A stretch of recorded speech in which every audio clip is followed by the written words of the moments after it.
अशी माणसं नाही तर जाती जाती भांडण लावणार गडीला नगळेच तेवढा असताना सुद्धा त्यांनी 51,000 रुपयाची पावती खाल्ली. आणि त्याच्यापेक्षा दर अमावस्याला आत्मापुरचीवार आहे, दर अमावस्या एक बी अमावस्या चुकून देत नाही. बघते मामांवर सगळ्या जाती धर्माची माणसं. आणि त्या दिवशी मी घडला असं मुस्लिम समाजाची विचारी समोर आली. आणि समोर आल्यानंतर तिने कधीतरी मामांच्या कृपाशीर्वादानं तिचं चांगलं झालं म्हणून मामांना संपूर्ण पोशाख आणला. आता मी काय का मामा समोर बसलेले असताना संपूर्ण पोशाख आणून तिने मामांच्या समोर धरला. मामांसाठी जी वस्त्र लागतात ती वस्त्र मामांनी काढून घेतली, मामांसाठी लागतात ती वस्त्र मामांनी काढून घेतली. पण अडचण अशी झाली, सत्यवादेवीसाठी जी वस्त्र आणली होती त्याचं काय करायचं. सत्यवादेवी तर सोबत नव्हती. मामांनी सत्यवादेवीचा त्याग केला. तिला सांगितलं होतं त्या रिंगणाच्या बाहेर येऊ नको. ती रिंगणाच्या बाहेर आली. ती रिंगणाच्या बाहेर आल्या कारणे विशाल बुवा ती रिंगणाच्या बाहेर आल्या कारणे तिचा गर्भपात झाला. आणि गर्भपात झाल्यावरती मामांनी तिचा त्याग केला. मामा एकटे राहायचे. त्या बकऱ्यांबरोबर मेंढक्यांच्या सोबत फिरायचे, मेंढक्यांवरती भरभरून प्रेम करायचे, मेंढी माऊलीवर भरभरून प्रेम करायचे. आणि शेवटी ज्या वेळेस त्या मुस्लिम समाजाच्या बिचारीनं तो पोशाख समोर दिला, मामांनी स्वतःचे कपडे त्यातून काढून घेतले. पण जो पोशाख सत्यवादेवीसाठी आणला होता त्या बिचारीने असा पोशाख पुढे केला. आणि पुढे पोशाख करून विचारलं, मामा तुझं काय ऐका.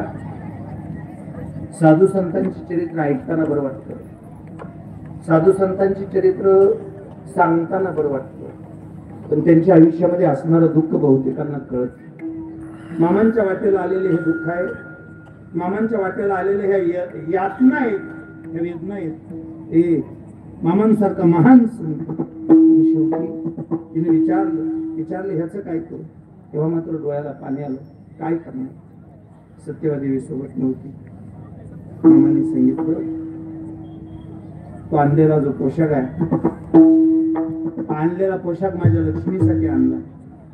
जर हा पोशाख माझ्या लक्ष्मीसाठी आणला असेल तर हा पोशाख माघारी नेऊ नको. हा पोशाख माघारी नेण्यापेक्षा तिथून पुढं मेंढी माऊली हीच या बाळू धनगराची लक्ष्मी आहे. तिथून पुढं ही मेंढी माऊली हीच या बाळू धनगराची लक्ष्मी आहे. आणलेला पोशाख माघारी नेण्यापेक्षा जर समजा वटीचं सामान घेऊन आली, खणा नारळाची वटी घेऊन आली, तर माघारी घेण्यापेक्षा तीच खणा नारळाची वटी मेंढी माऊलीच्या गळ्यात तेव्हापासून आजपर्यंत मेंढी माऊलीच्या गळ्यात वटी खणा नारळाची वटी बांधायची प्रथा सुरू आहे. तिथपासून ती प्रथा सुरू झाली. हा म्हणता शंकर भोसलेंचा नंबर पुढे आला. शंकर भोसले नावाचा भक्त पाठीमागे होता. त्याला का कुणाष्टो पण मामांना प्रचंड तळमळीनं भेटायचं होतं. त्या तळमळीनं शंकर भोसले पुढे आला, मामांच्या समोर आला. आज मात्र शंकरची काहीतरी सांगत होती, आज मात्र शंकरला वेगळं काहीतरी बोलायचं होतं. रोज मामांच्या तळावर येणारा शंकर आज मात्र चिंताग्रस्त होता.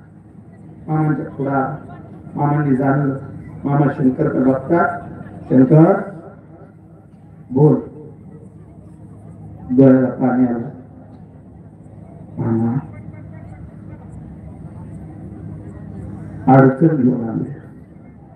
अरे ह्या बाळू धनगराच्या दरबारात बरेच जण अडचणच घेऊन येते.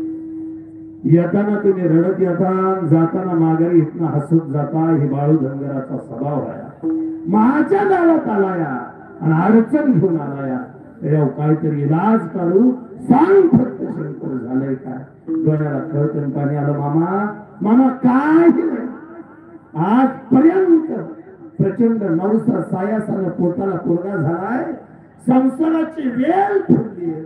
पण आता वाटायला लागलं मामा संसाराची फुललेली वेल आता चळून जाते का काय याची भीती वाटते.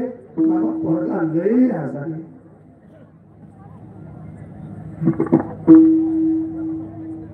शंकर तर बघितलं. शंकर तर बघून सांगितलं, शंकर पोरगा आजारी असं म्हणून उठले का शक्य तेवढ्या लवकर कळत होईल. शंकरला वाटलं करायचे. शंकरला वाटलं करायचे.